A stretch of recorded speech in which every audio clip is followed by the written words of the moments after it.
Okay, cool. It's Fairfield County Live and Local. We're presented by the Sono Collection. My name is John Kamal from 95.9 The Fox. And with me this evening is a man of many talents. We've got Sam Carlson, SGC, as he likes to call himself. How you doing, man? I'm wonderful. Getting into the Halloween spirit here. I've got my lights, got my decorative gourds. Yes. It's game time. They're not pumpkins. They're decorative gourds. Get it right.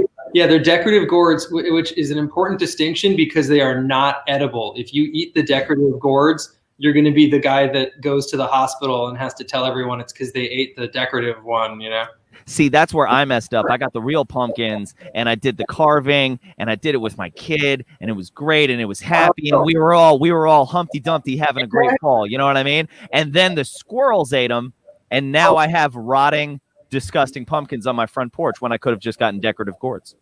Yeah, you really you got to time the carve so well. Yeah. It's a very small window on the carve. Yeah. This is the kid's first Halloween, so we kind of jumped the gun on the carve a little bit. That was a little premature on my part. Carve more. But let's talk about you though. So you are a songwriter, a multi-instrumentalist, a producer. We first met a long time ago. We met in like 2012. Yes. At Drew Angus Presents. And down at Bobby Q's in Westport. Yeah, that's right. That's right. And I've seen you perform a bunch of times over the years in ports of Spain. I've seen you do some solo stuff. But real quick, for people watching, give me a quick rundown of your musical history in the local Connecticut scene. Gotcha. I've been playing in bands in Connecticut since like 2007. I've been in more notable ones locally, like Ports of Spain, right? The Proud Flesh, Laundry Day recently. I played with Rob Carlson in Benefit Street. Rob is my father, but he's a fantastic musician. He's been playing in Connecticut since the early 80s. Nice. It's been a while for me here. Yeah, dude. And so, I mentioned before that you are a multi-instrumentalist and a songwriter as well. I've seen you play drums a lot, but you write as well. I'm not going to ask you which instrument is your favorite. I think you write primarily on guitar, correct? Right. But how do you see yourself? At the end of the day, do you see yourself as a guitar player? Do you see yourself as a drummer? Is it bigger than that? Do you see yourself in a wider sense just as a musician? How do you see yourself? I think I see myself as kind of, a writer or arranger. Okay. Kind of, where like the more roles I've played in different bands, because I also recently was playing bass in a band called Fiction Kids. And the more different roles I play in a band, I feel like the better understanding I get of what everyone else in the band wants out of that instrument.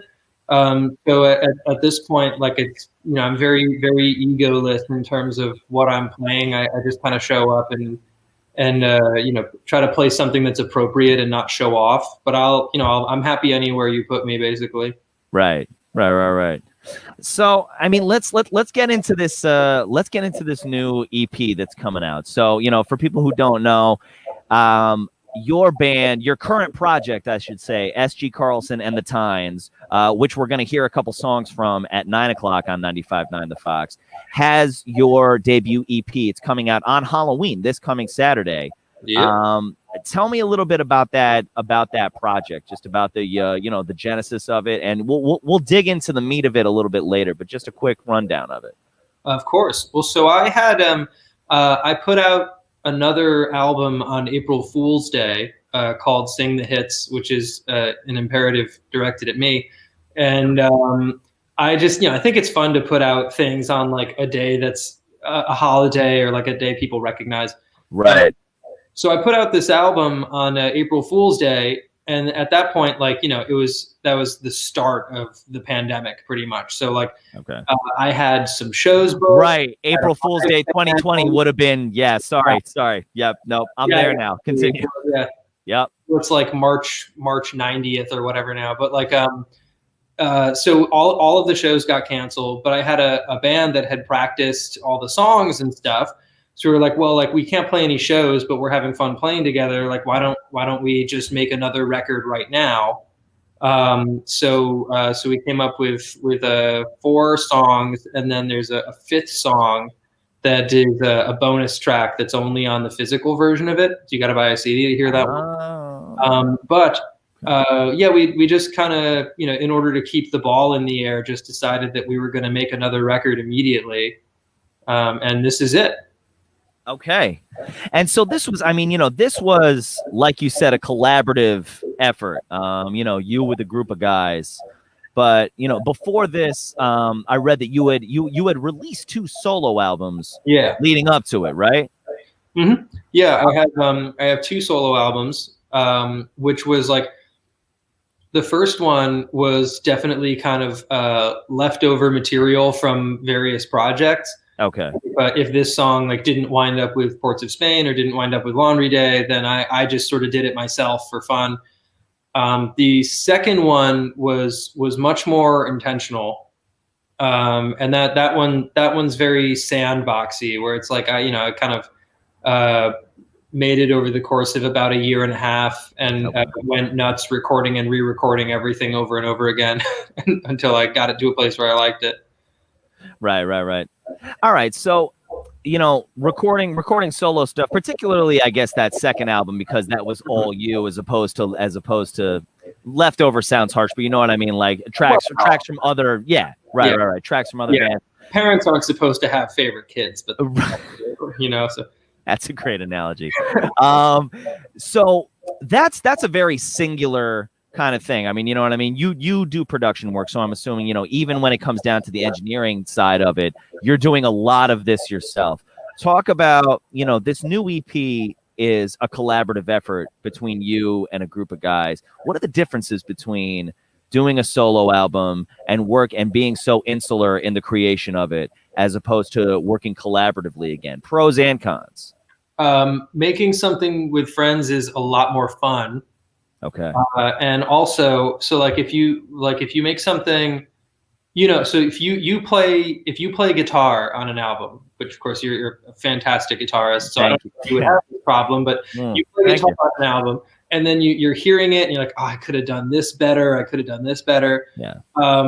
So like if you're doing all the instruments yourself, like it's really fun because you get to like try a bunch of stuff out and you get to play everything, but also you're hyper focusing on every little thing when you hear it again. So like, totally. I have a tendency to like, I'll make an album, and then as soon as it's out, I never want to hear it again. You know, if it comes on in the car, I'm like, you have to change this. Or if it, you know, comes on at a bar or something, I'm like, sure, break, time to leave. Sure. Because I'll only hear the little things that I would change. But when you're recording with other people, and like, they'll play things that you really like that you wouldn't have done, and you also don't have that burden of having to like hyper analyze it. So like I'd say of the 3 records that I have, this is the one that I can appreciate the most as a listener, as opposed to listening to it like the person who made it. That's such an interesting perspective, because you would think that there would at a certain point you get like a little bit of control freakness, you know what I mean? You hear about, you know, guys like Prince, who just had to just analyze and just super hyper focus on every single aspect. But for you, the collaborative process takes some of the onus off of yourself. It definitely has kind of a sense of relief, I guess. And also, well, you know, the people that played on this record are really good. Like, that Jay helps. Like I've been playing drums for like 13 or 14 years or something. Yeah. I'm very picky about drums, and I couldn't have anyone in a band with me who's not better than me. And Jay Thompson, who played on this record, is like, they're so good. And Mike Skaggs, the bass player, is just like constantly tasteful. And of course, Ilya Gittleman played lead guitars on it. And Ilya does all of the guitar work and most of the writing for Ports of Spain. And they're just a very like unpredictable in a good way kind of player, where like sort of anything could happen, and they come up with a ton of really interesting ideas and really interesting textures and stuff. So like just sort of letting them take it away and play what they would play on it. Like I feel like the sum is so much more than what one person could do. It's a Voltron, I guess. It's a Voltron. I like that. Kind of a Mike Campbell kind of thing. A very tasteful, like to the song sort of situation. Yeah. Dig. All right. So I mean, and so this was a collaboration of people that you have worked with before. You know, you mentioned Ilya from Port Sustain, and everything like that. So you know, engineering, production work, was that all you? Did you have someone else coming in on that? Is that something that you get like picky about? I get a little picky if it's my own thing. Like I mixed and mastered it myself, which is a little bit gauche. Like if you mix it, you're supposed to, you want to get a set of ears on it to master it. But like, I feel like at that point in time, I was just kind of like, I know what I want it to sound like. Let me just do it. Ilya definitely helped out a lot on the production. He has a very discerning ear, and like helped record some of the stuff, because like. We have a studio that has a control room and a live room, and I wanted to get the good sound from the live room, so I had him in engineering me while I was recording my parts. But yeah, I definitely like. I'm more picky about like mic placement and instrument choices and stuff. Than I am about what's played sometimes. That's such a drummer thing. That's such a drummer thing to be picky about too. I love that. Well, especially with drums, like this is 2020. Like recording technology is very available, and quality mics keep getting cheaper and cheaper, and you can make anything sound great at home except drums. Drums are very weird. And that they're difficult to mic, and they have to be prepared exactly right and stuff. That was kind of the thing that got me into recording in the first place. Was I wanted to try to record my drums, and they sounded like crap, and I just got into this rabbit hole of trying to figure out how to make them sound good. So what was the I read that the inspiration behind this album, obviously, you said it was you first got with this group of players around April 1st. We're in the middle of COVID, but there was a specific inspiration behind this album. Can you talk about, well, first of all, what that inspiration is? Because I'd love to know what was kind of going through your head as you were writing and creating this thing, but also where did that inspiration come from? Yeah.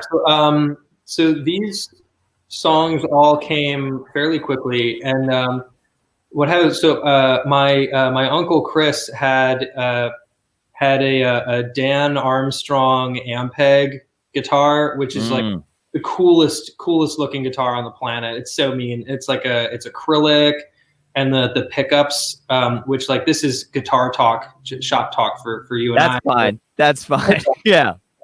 Unscrew from the back and slide out, so you can switch different pickups into it.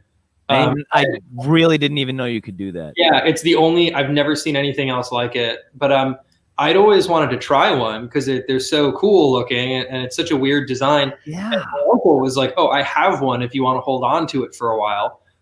So I had a lot of downtime for obvious reasons. Well, yeah. This like ultimately rock and roll guitar. So I just started playing songs that like felt like something that you would play on that guitar. And we're like the last record I would say is a little bit, kind of dreamy. This one's a lot more like forward pushing, rock and roll. And you hear that too. I was gonna ask though, like what did the guitar say? This is gonna get into some guitar nerd talk. That's all right. What did you said you wanted to play music that guitar seemed like it was built for, or I forget how you phrased it. You said it better a second, but tell me what kind of music did that guitar seem to mandate from you? So when I think of the like a Dan Armstrong Ampeg, kind of the first band that comes to mind is like Black Flag. But like, I don't know. Yeah, just it's very like playing it. It's all attack. It's a very very like sensitive, forward pushing kind of guitar. So it's like I'm not gonna be playing anything that's too dulcet. It's got to be like big like rock and roll chords, little stadium, right? A more aggressive tone. Yeah. Well, because it's funny, we're playing Holy Motors tonight, and I heard the acoustic version of it that you have up on your page, and I hear the album version, and there's a definite difference there. That was, I think, the acoustic version I heard from like a year ago, and obviously that live video. Yes, the live video. Yeah, that one. Yeah. Well, so I play solo a lot, mostly. In fact, I've never had a full band show because they all got canned when the virus hit. Oh no! I find like if you're playing with a band, you can like get larger and you can make a song like feel really big and full. Yeah. If you're playing solo, you might want to try to get loud and take up a lot of space. It's hard though. It's not the same. It's hard. No, yeah, it's not the same. I found that like playing solo shows, if you want people to pay attention to you, the thing you have to do is actually shrink down and really, really lean into the acoustic like version of things. Okay, so I guess you know what, you really just answered a question that I didn't even ask. I was wondering, was it the presence of other players, or was it that guitar specifically that kind of influenced this? But it sounds like that's more the collaborative spirit than it was just the energy of this one guitar. Yeah, it's a little bit of both. Right. But definitely like there like if you plug into a Vox as opposed to plugging into a Fender, or like let's go even further. Let's say plugging into like a Mesa Boogie. Plugging into like a Princeton Reverb or something like that. Mm-hmm. Like you're going to want to play something way different once you've got all those gain stages. Right. And you want to play something way different when you have like a nice reverb and tremolo. Like they're different animals kind of. Yeah. Well, now, and here, you know what? I interrupted you, and I'm sorry, because I loved the idea of the guitar sending you in a certain direction, but you were going to keep going. The name in particular of this album, yeah. The enemy is listening. That came from that guitar too, correct? That is from that guitar, and I don't know if it's a reference to anything, but it's written on like the back of the guitar, right where the neck meets the body. It's on the back of the neck, the part that's actually would be hidden by the guitar body, except acrylic, so you can see through it. Sure. But it says "The enemy is listening" on it, which is like the coolest thing to write on a guitar since "This machine kills fascists." Wow. right. The name. Shout out Tom Morello. Yeah. Yeah. Yeah. So it's like, which I think at this point, like this, if this doesn't spawn some decent protest songs, I don't know what will. Yeah, dude. Frankly, well, especially like, I mean, just that imagery of the enemy is listening. And I mean, my God, we're sitting here doing this interview online, but you think about all the Russia interference and all of the, just it had all of that imagery coming to my head immediately. As soon as I read that. Positive. Like I'm going to say I'm like 85% sure that is what it's from. Is like one of those. It's like a World War II poster. It's like a loose lips sink ships kind of thing. So like a propaganda machine almost. Yeah. Like the enemy is listening. Like don't expose any government secrets. Yeah. Kind of thing. It's like a wartime Oh, that's rock and roll, dude. That's so cool. I love that. We're starting to run a little bit short of time. And by the way, I'm talking to Sam Carlson from the band SG Carlson and the Tines. He's a producer. He's a songwriter. We're going to hear 3 songs of his in a row on 95.9 The Fox coming up at 9 o'clock. That's coming up very soon. Before we go, though, I want to talk about, you've got this album that we've been talking about is releasing on Free as Birds Records. And we were talking a little bit, before the show. Free as Birds Records came out in the midst of the pandemic. You tell the story, because this is such a fascinating thing, and I want people to know about this. And after the show, let's talk more, because I want to be connected with this. I love this. I'm sorry. Continue. Of course.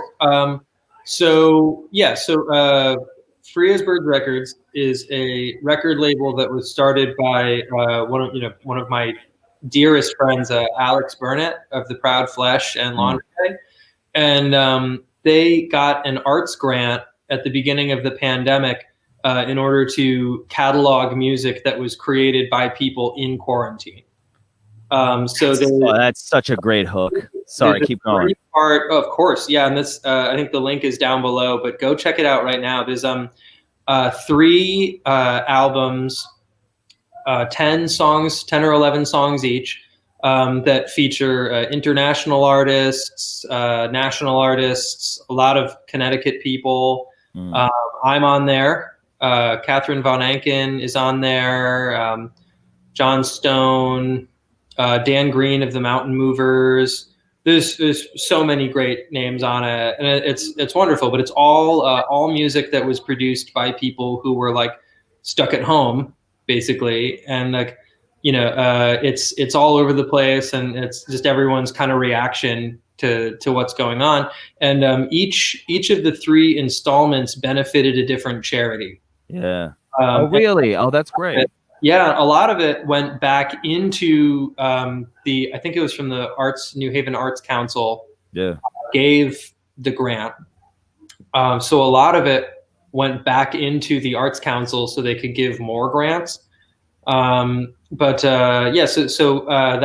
compilation worked out really well, and Free as Birds is now a real label that has releases scheduled for like the next year, basically, like the next 7 months to a year. But mine is the first that's coming out on that label as like an independent release, not the compilation. That's great, man. That's such a great idea. I love that. Sorry, that album that you're referencing is, of course, this right here. The Enemy is Listening, out on 10/31. Sam, dude, we're about to enter a commercial break on 95.9 The Fox. So I think this is a great time to send anybody who's watching right now. Go to 95.9 FM. If you live in Fairfield County, Connecticut, or if not, go to 959thefox.com. You can listen right from there. We're going to have SG Carlson and the Tines 3 in a row. And then we also, a little bonus, and I wanted to talk more about your production work, but we ran out of time. I'll come back. Yes, please do. Please do. But you produced a band called Youth XL, and we're going to play 2 songs of theirs as well. Just real quick as the last thing, what did you like most about these guys? Because I saw their music video and I was hooked immediately. But what did you hear in them that you enjoyed the most? Oh man, well, so the music video, they come across as very fun, and I gotta say they're such a talented but just like goofy group of dudes. There's so much to hang out with, and like. But it's so funny because they can like switch on a dime into like business mode with it. They'll like play this song like 5 times in a row, and then as soon as they're done, it's just jokes on jokes on jokes, and like it's very, very happy and relaxed, and like that's what I try to cultivate and stay in an artistic environment, is just this sense of like camaraderie and relaxation. You gotta love guys who can turn the professionalism switch on and off. All right. Well, anyway, listen. I want people to hear this music, and this music is starting right now. Head to 959thefox.com or 95.9 FM if you live in Fairfield County. Sam, thank you for being here. SG Carlson and the Tines. The music is starting right now. Go check it out. If you're listening to the podcast, make sure you go on iTunes and Spotify and listen to SG Carlson and the Times. Sam, stick around for a sec. We'll talk after we end the live feed. But for people watching and listening in the future, thank you. And